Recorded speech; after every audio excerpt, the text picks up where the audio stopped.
Welcome once again to Lehto's Law. Here's Steve Lehto. I've talked on this channel before about speed cameras and red light cameras, and I've mentioned that we do not have them here in Michigan. So Todd sent me a note and said, Steve, here's a story for you. New legislation would allow automated speed enforcement systems in work areas. But the real story here is what's not in that headline, and that this is the toe getting in through the door. The door was closed for the longest time. Door opens up just a little bit and the toe gets in. And I'd call it and say within 1 year, we'll have these in places other than work zones.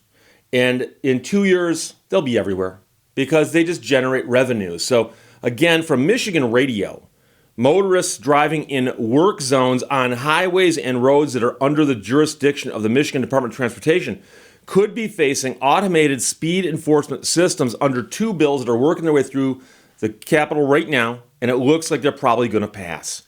MDOT's jurisdiction covers the M, the I, and the U.S. routes in Michigan. Both bills were unanimously reported out Tuesday by the House Regulatory Reform Committee. A representative from Muskegon, a sponsor of the legislation, along with a rep from Linden, said the goal is to try to slow down traffic in work zones on state roads. This, to me, is really only about worker safety. Over the last 10 years, there's been an average of approximately 14 worker fatalities in Michigan work zones per year. If true, that is horrible. That is utterly horrible. And there's things they could do about that, and I don't think the speed cameras are going to do much about that. But like I said, my concern is the creep, as they creep into other areas of the roadways out there. According to the Office of Highway Safety and the Michigan State Police, in 2021, there were 5,800 work zone crashes in Michigan, of which 20 resulted in death and 1,400 in injuries. Currently, Michigan law generally requires a law enforcement officer to witness a traffic violation before being allowed to issue a citation for a civil infraction like speeding. Under the legislation, a citation would be issued if an electronic traffic sensor detected a vehicle going more than 10 miles per hour over the work zone speed limit. The owner of the vehicle could then rebut the presumption that they were driving by submitting an affidavit that they were not the driver of the vehicle at that time. So they're basically saying, yeah, you can fight whether it was you or not, but they don't make a way for you to fight it and say, but I wasn't speeding. Apparently these things are infallible. The penalty for a first violation or a subsequent violation more than 3 years later would be a written warning. For a second violation within 3 years of the most recent, the fine would be up to $150. For a third or subsequent violation within 3 years, the fine would be up to $300. Now you might say, Steve, wait, a warning? That's all you get is a warning? At first. But again, like I said, they're saying, only construction zones, and you only get a warning. Until somebody says, that warning thing's not really working out. We've got to turn that into a fine. Otherwise, nobody will learn. And by the way, the construction zone is fine. There's obviously a very serious problem there. Think of the children. What about school zones? Obviously, school zones should have these if workers get them. Put them by school. What about the hospitals? There's hospitals all over the place. Should people be speeding near hospitals? We can't have that. Oh, and you know something? There's a stretch of road I know where everybody speeds. I think the only way we can slow these people down is to put up some speed cameras. That's going to happen. I suspect some people will argue with me because I get arguments on almost anything I say, including that statement. But this is going to happen. So, right now we're talking about April of 2023. I will revisit this issue 1 year from today. I'm actually going to mark my calendar and revisit it and point out to you where these cameras have been moved to beyond construction zones. We support this common sense bipartisan legislation that would keep our construction workers safe while they're hard at work fixing Michigan roads, says the Executive Vice President of the Michigan Infrastructure and Transportation Association. Construction sites are dangerous places, and when you mix that with distracted driving and high speeds, you're left with families who lose their loved ones far too soon. This legislation would protect people on both sides of the orange barrel by placing speed cameras in work zones to better enforce speed limits. Meanwhile, the ACLU of Michigan submitted a statement in opposition to the bill, raising concerns about privacy and due process, because, of course, you are entitled to due process in America. And that is a notice of the charge against you and an opportunity to be heard. But it looks like pretty much the only thing you can fight is whether or not you were driving the vehicle. Now, there might be more to this statute, and certainly there could be more to it when it gets passed because they amend these things and they go back and forth. But it does look like there is popular support for this in the legislature. But I think if you simply asked drivers, what do you think of these things, there'd be overwhelming pushback on it. People saying, I don't want those things. And, it's all about the money. It's all about writing tickets. And I'm going to tell you right now, one of the reasons that this irks me is the last ticket I received. I'm pretty sure it's the last ticket I received. This is about 10, 15, no, at least 15 years ago. At least 15 years ago. I remember which car I was driving. And I was driving up north on I-75 in Michigan near West Branch. And there is a notorious speed trap in that area because there are police officers who just sit there and just write drivers up for speeding.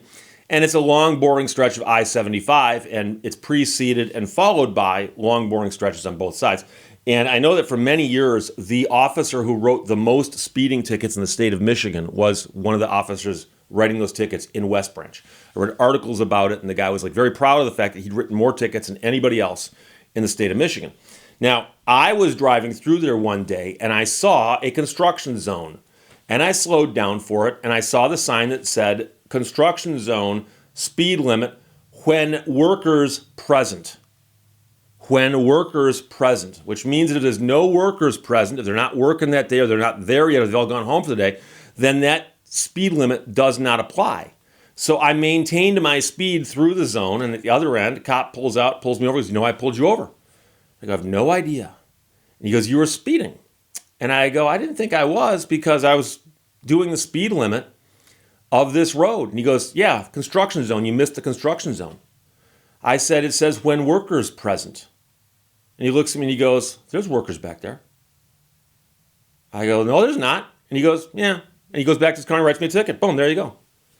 Now, I could fight that ticket and go to court and say there were no workers present. It says this is the speed limit with workers present. If they're not present, that's not the speed limit. And the cop would go, yeah, there was workers there. And the local judge, who, by the way, would have been in West Branch, is going to look at the cop who writes all those tickets and go, oh, well, this is a guy who writes a lot of tickets. He's in here all the time. And here's this fancy pants lawyer from Detroit zooming through here to get someplace else and didn't notice the workers that the police officer saw. And there weren't any workers there. There weren't. Now, I know people are going to go, Steve, you could have subpoenaed all the different agencies that might be doing work that day and get them to confirm whether or not there were workers present at that date and time. And then you start realizing, wait, how much is this worth? How much work is this worth to fight? And how much money do you want to invest in fighting this? And so I actually got an attorney friend of mine who handles tickets, and we occasionally do favors like this for each other. I got him involved, and because my driving record was clean, managed to get it reduced to something else, but I still paid some money. And it's all about the money. And so was the ticket I got written a righteous ticket? Absolutely not. Zero. No, it had no basis. In fact, that cop was just writing tickets. He didn't care if there's workers present. He doesn't care what that sign says. He's just writing tickets. So what's going to happen, and this is my bold prediction of the future, but this is what's going to happen. This law will pass. The state's going to buy a bunch of these machines. They're going to put them at construction sites, and they're going to start generating the warnings. And then people who commute through the areas, after they go through the first time and don't get a ticket right away, go blowing through there again a week later. Then in the mail, they're going to get a warning, and then they're going to get a ticket. And once those tickets start generating that sweet, sweet revenue, the state's going to go, wait a second. Each machine is earning us this much money. It's like a slot machine. It's earning us this much money. If we had more of them, we'd make more money. And like I said, they're going to say, but what about the school zones? What about the hospitals? What about that stretch of I-75 near West Branch where that one cop writes all those tickets? Why are we letting them have all the fun? Let's put up our own machine. We'll generate the tickets automatically, and will get the revenue instead of the local municipality. I mean, they might split it some way, but my point simply is that once they've got that wedge in there and they've gotten the machines legally in the state, now all they've got to do is amend the statute, if it passes, which I'm pretty sure it will. All they've got to do is then amend the statute where it says these can be placed in construction zones and say, and schools, and hospitals, and all these different zones, until they finally get to the bottom and then say, well, any other stretch of road deemed to be worthy of such a machine as designated by the Michigan Department of Transportation or a local police agency, and the floodgates will open. The floodgates will open. So it's unfortunate because Michigan, I loved doing the stories and going, we don't have them here. We don't have them here. And now I can't say that anymore. That's not why it bums me out, though. It bums me out because I know they're going to proliferate. That's the word for the day, my friends, proliferate. And that's what's going to happen with these automated speed enforcement systems or speed cameras. New legislation would allow them in work zones. But that, of course, is merely step one. There you go. Todd, thanks for sending it. Questions or comments, put them below. Let's talk to you later. Bye-bye. Thank you for watching Lehto's Law. Some pursue happiness, others create it.